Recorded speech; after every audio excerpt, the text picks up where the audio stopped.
Hey everybody, Ian back at you with another video, and today we are going to finish up our rosé series for the year, our fourth installment. And this will definitely be the last one. I'm not going to do 5. This will be it.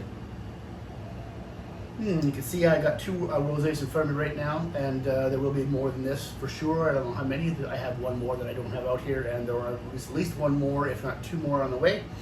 And I'm sure I'll find another one here and there. So, start up the 2021 Oracle from CORCELETTES from the Similkameen, a winery I've never been to, and a winery I know very little about. But this was recommended to me by someone whose palate I trust, so I'm going to give it a shot. 70% Pinot Noir, 30% Syrah. So let's see. It is pretty cold. It is not quite fridge cold, but it's close. But given the heat that is here when the day I'm starting this video, it won't be very cold for long. Okay, so grapefruit, rhubarb, strawberries,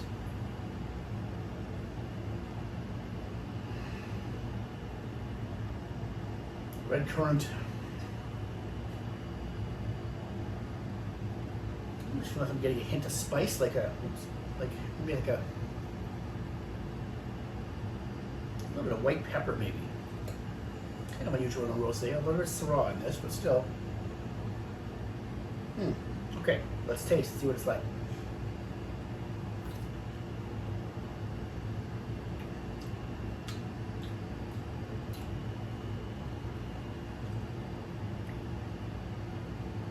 That is nice. Oh, I definitely get the white pepper on the palate.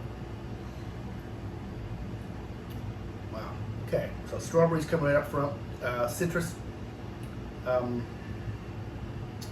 It's a little more fruity than some of the Pinot Noir rosés we've had so far this year. A lot of them have been really dominated by citrus.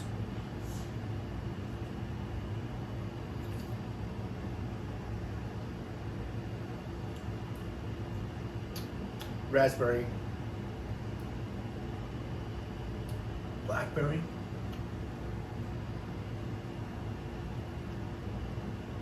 There's like a herbaceous quality. I want to say a little bit of dried sage, maybe. One more sip.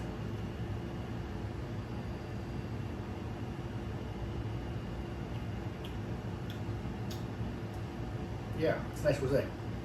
Minerality as well. Medium plus finish. Yeah, I'm glad someone recommended that to me because I'm enjoying that. It's I mean, my favorite of the year, but it's certainly in the top 10 percentile, I'm sure.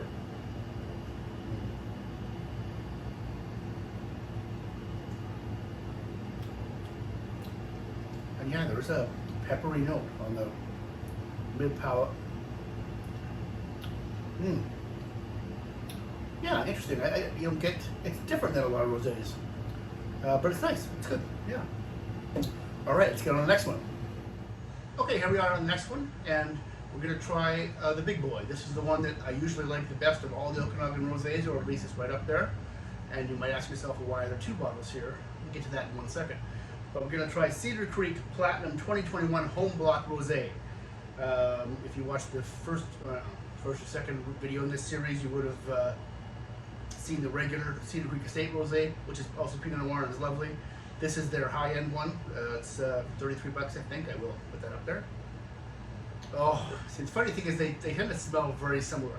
A lot of strawberries and cream, rhubarb and lemon.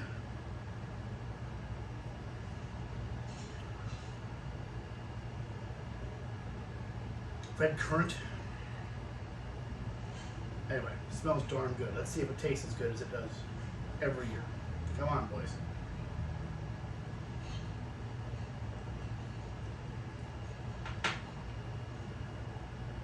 Flag. 15 yards for being too darn good. Oh, gotta eat that bad. Yeah, that is. So it, I think I said this about the regular CEDARCREEK one each of the last couple of years. Really fruity in the nose, and much less so on the palate, more citrus. But there's more strawberry here. There's red raspberry comes to the table.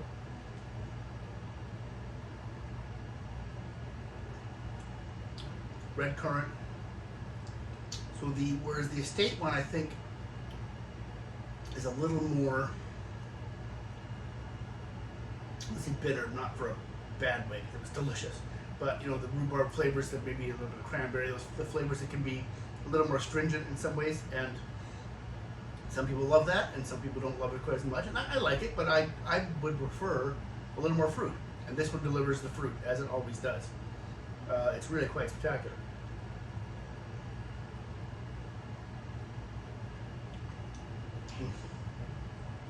And the citrus is there too.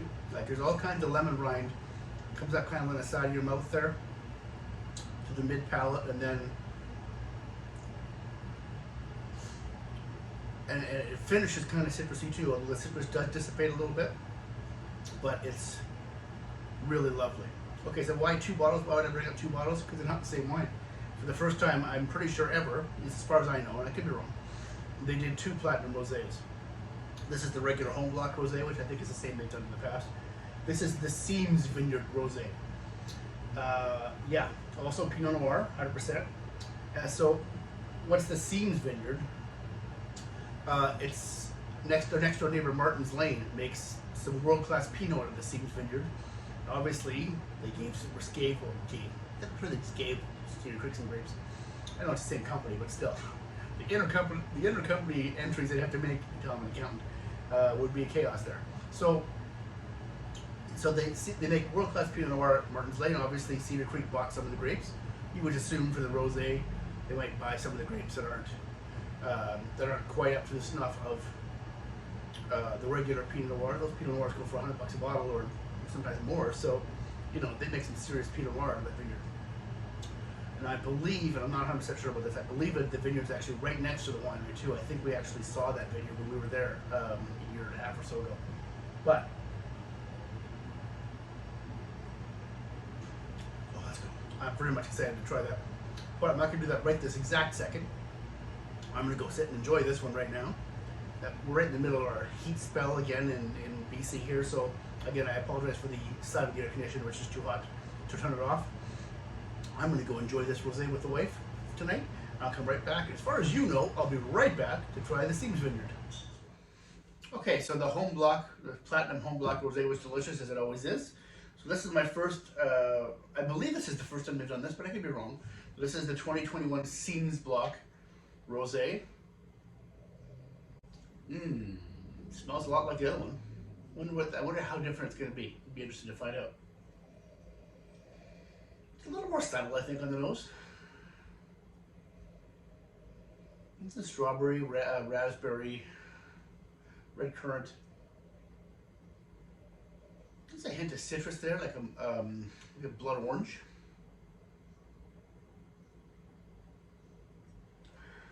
And coconut. A little waft of coconut. Interesting. Yeah.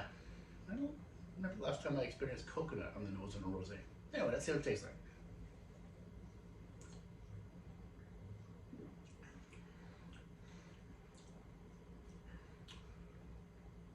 Okay, interesting. So this is the third CEDARCREEK rosé I've reviewed. The estate one, like it is every year, very good, but also I always seem to notice that it's more fruity on the nose, more citrusy on the palate. The home block that I just talked about, again, they're all similar, but the platinum home block was much more fruity on the palate than the estate. And this one I'd say is somewhere in between.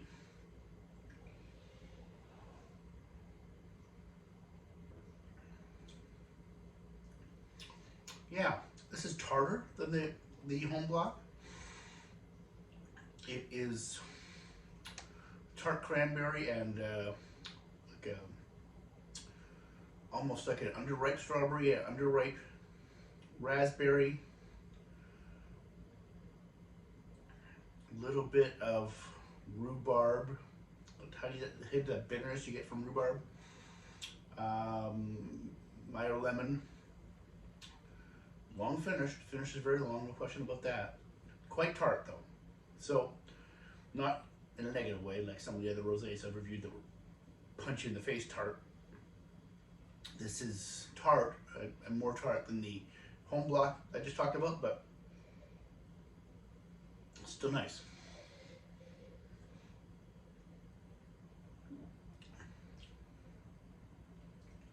Yeah, so I recommend, absolutely. I like the other one a little better, a little more fruity. You know, the strawberry flavors from the home block is a little more pronounced than they are here. This is a little more citrusy. As I said, kind of in between the estate and the home block in terms of citrus on the palate. Nice wine though, and I think they were exactly the same price if I'm not mistaken. I'll confirm that in post-production. It's a good wine, so I'm going to enjoy that today, and let's see what's next. Okay, next up here, 2021 Reserve Rosé from Mission Hill. So, it smells nice. Those of you that know me probably know I have a complicated relationship with Mission Hill. By that meaning I don't generally like them much. There's some exceptions. And obviously they have their beautiful grounds. It's a beautiful place to go and experience, you know, the scenery. As for the wine. So, one of the things that I guess drives me crazy about this winery, and anybody other winery that does this, is that this is their reserve rosé. Well, it's their only rosé. I mean, they made a conscious decision years ago to not have anything on their menu, in their portfolio, that wasn't reserve or above. Well, that really cheapens, in my opinion, the term reserve. So they opened up another winery called Prospect, or it's not even a real winery, but that's where they sell their cheaper stuff. So everything with a Mission Hill name has to be reserve or better. So, what does that mean then? What does reserve? What does the term reserve mean when it's the lowest thing you got? I mean, you generally don't, like, they don't acknowledge the Prospect stuff is even theirs, right? So basically, they're just saying this is reserve quality, even though it's our entry level rosé. So I'm not a fan of that at all. And it's not just Mission Hill. There's a couple other wineries that do something similar. These guys lead the charge. So this is made of Merlot, Shiraz, and Pinot Noir. It says 3 very different grape varieties, each thriving in the different soil types and microclimates of our estate. Well, let's see if they're thriving or not, right? Smells good though. Strawberry, raspberry, cranberry, red currant. So it says Merlot, Shiraz, and Pinot Noir in that order, so I'm going to assume that Merlot was dominant. But it smells kind of Pinot Noir rosé-ish to me. Let's just dive in and see what it's like.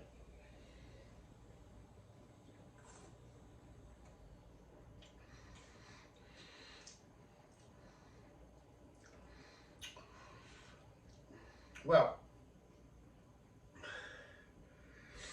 holy cow. If you like off the chart acidity and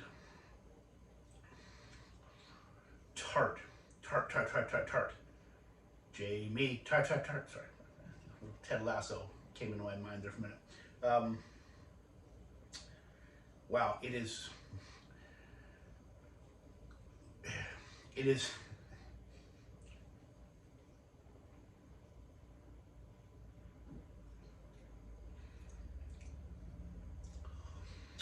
so tart. I mean, that's, you know, some people love that. It's like almost like a lemon candy, lemon drop candy, with a little bit of rhubarb thrown in, maybe.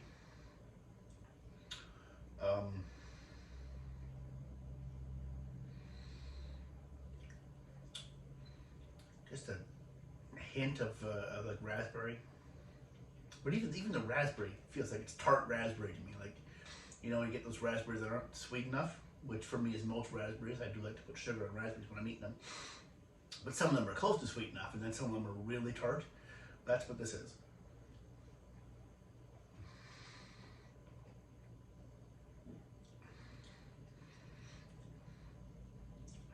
I mean, it's okay. It is extremely tart. Did I mention that's pretty tart? So, I mean, do I recommend it? Do you like really, really tart rosé? Do you love tart raspberries and tart cranberry and tart rhubarb and overpowering lemon? Reminds me a little bit of the Cedar Creek Estate rosé taken to 11. Like, it's more fruity on the nose and more citrusy on the palate. But where the Cedar Creek one is delicious and understated and well balanced, this one goes all the way over to holy cow, that's tart. If I haven't made that clear yet. So, do I recommend this? I don't know. No, probably not. It's not undrinkable. I'm not going to drink it. I don't think it is too tart for me. But it's not terrible. And for the price, it's, you know, it's a reserve, but it's only like 22 bucks or something like that. So it's not off the charts expensive. There's a market for this, I think. I'm not sure who the market is, who it's aimed at, I guess. I guess people love really tart rosé. And I like a tart rosé. I like acid, but this is too much for me. Maybe this would be a really nice wine to pair with food. I'm gonna hot dog for lunch. Maybe I'll take a little glass and see how it pairs with a hot dog. I'm guessing that's probably not a great pairing, but honestly, I'm not gonna drink it just as a sipper. So, and I'm trying very hard to just rate the wine and not the winery or the reserve part of this. And I don't think it's a terrible wine. It's certainly not the worst I've had in this tasting. The overall tasting, I mean. But it's not something that it's not that pleasurable, right? Wine should be pleasurable. It's not that pleasurable. All right, let's move on to the next one. Okay, up next, we're gonna go to Wayne Gretzky Okanagan 2021 Founders Series Rosé. It says predominantly Cabernet Franc. Okay. So one of the first thing I notice is that for a Cabernet Franc predominant rosé, it's really light in color. Quite often, most often, those the Cab rosés are really dark, impressively dark red. This one's kind of salmon, like a dark salmon color, but not nearly as red as the other ones. Let's see. Nice Cab Franc. Watermelon, cranberry, raspberry. Not as intense. Watermelon's not really overpowering like you know, like the watermelon Jolly Ranchers you can get sometimes with a lot of Cab Franc rosés.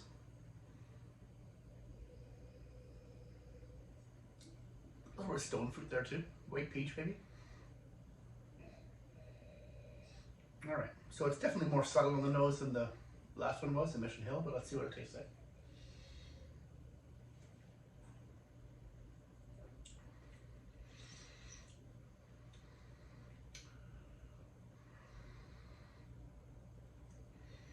Wow. That might be the tartest Cabernet Franc rosé I've ever had in my life.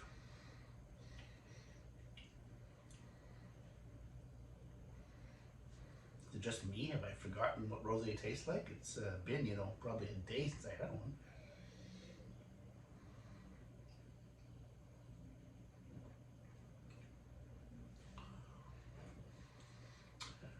So, lemon, a little bit of strawberry, a little bit of raspberry, hints of pink grapefruit, medium finish.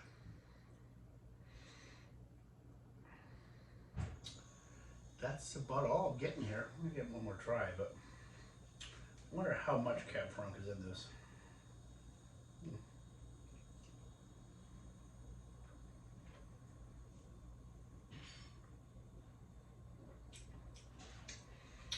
So, okay, I mean, it's not, sometimes a lot of people, myself included, find Cab Franc rosés to be too watermelon and cranberry-ish and like really intense flavors of those. So this is not that. Same flavors, are just not that intense. And I guess it's just not very exciting. There's just not much going on here. It's just, I mean, it's okay. Like, I'd say the same thing I thought about the Mission Hill one. It's okay. But again, it's not one I would drink. I have much pleasure of it. It's not enjoyable to drink. It's really, really tart.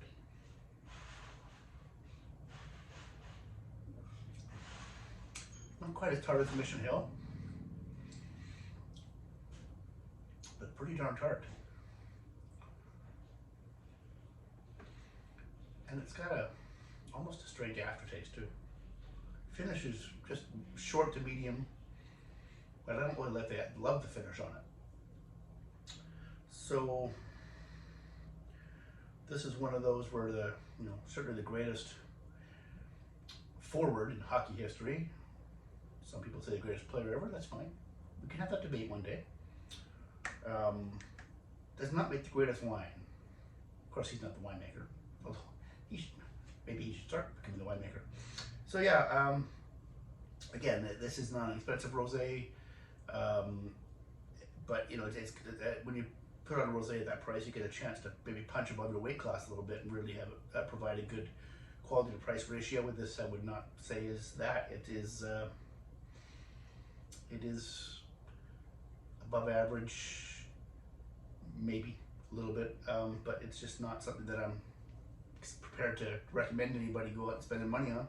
And it's not that great. It's fine, if hopefully those of you watching this channel don't want their wine to be okay, because I don't enjoy wine that's okay. I mean, it's certainly, if you watch all the rosé videos this year, we've seen a couple that were terrible, like just undrinkably bad and should never have been released. This is not that. This is better than those, as the Mission Hill was. These are not. These are not horrible bottles. I wouldn't say they shouldn't have released these like with the other couple. There was two earlier that they should never put in bottle. But I wouldn't buy this and I wouldn't drink it. So, all right. Well, I got a couple more to go. Two, I think, both out of BC now. We're going to get into the big boys now, and let's see how those are. France 2021 Brut Églantier's Rosé from Tavel. Tavel is a region in the southern Rhone where they make only rosé. Literally, they're only allowed to make rosé in this region. It's near Châteauneuf-du-Pape, where you can only make white and red. So I guess this picks up the rosé area of it. Next to that, we got Little Whispering Angel. We'll get to that one in a minute. One of the more controversial rosés out there every single year. Oh, wow. So this is made, I actually couldn't find a specific breakdown of the grapes, but it's made, it says majority of Grenache and Syrah. Syrah/Shiraz, it says on the website, but in France, of course, it's Syrah. Usually. Okay, holy cow. Very vibrant nose, strawberry and raspberry and pomegranate and, well, pick a red fruit. All the red fruit. Red currant.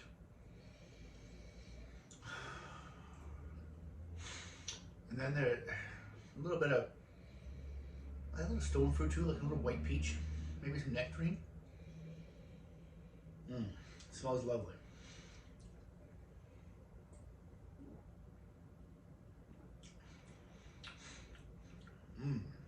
Wow, that's nice.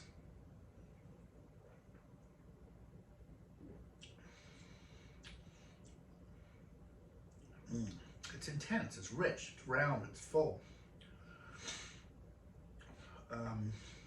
Now so all the red fruits are back. A little bit of watermelon coming there too. Okay, not the Jolly Ranchers, just it's there, but it's not intense.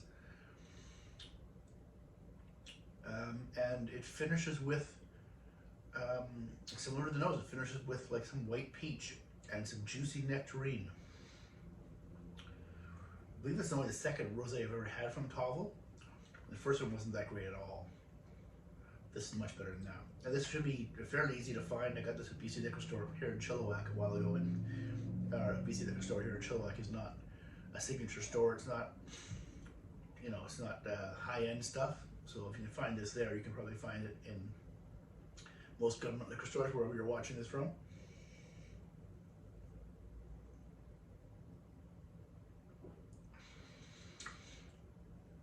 Yeah, that's nice. I mean, it's, you know, for the price, 20 bucks, $21, whatever I paid for it. Perfectly good. A little different. Sometimes it's just nice to have something different, right? All right, Whispering Angel. Controversial every year because of the price. No other reason, I don't think. It's one of those incredibly popular rosés out of the Provence region, Côte de Provence. And as far as I'm concerned, you'll never get better wine than what comes out of rosé than what comes out of Provence. It's my favorite region. I don't drink nearly enough of it, honestly, because usually by the time I buy so many delicious BC rosés, you know, there's so much rosé money, right? You know, you got so much rosé money before you're, you know, unless you buy just rosés, you can stop buying white and red and just buy rosé all year long. Oh, that's nice. So this is very classic strawberry and red sherry. It's much lighter on the nose, less intense than the Tavel, for sure. Delicate. Tiny hints of citrus in there. But mostly red fruit, as usual.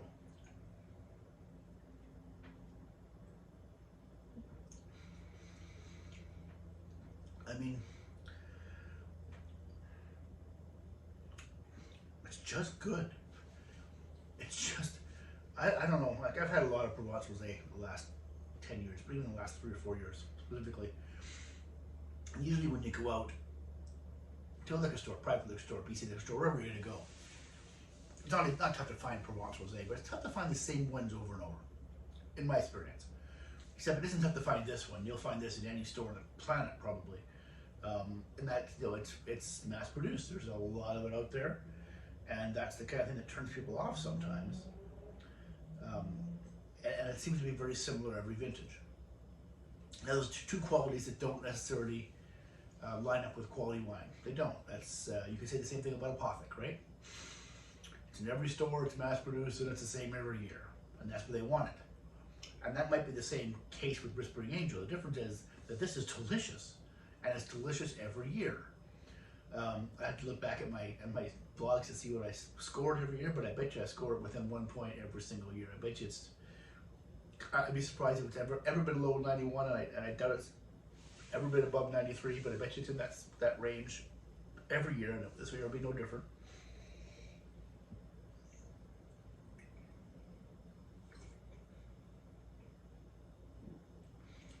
It might be just a hint less tart than I remember it from last year, but not in a bad way, just a tiny bit.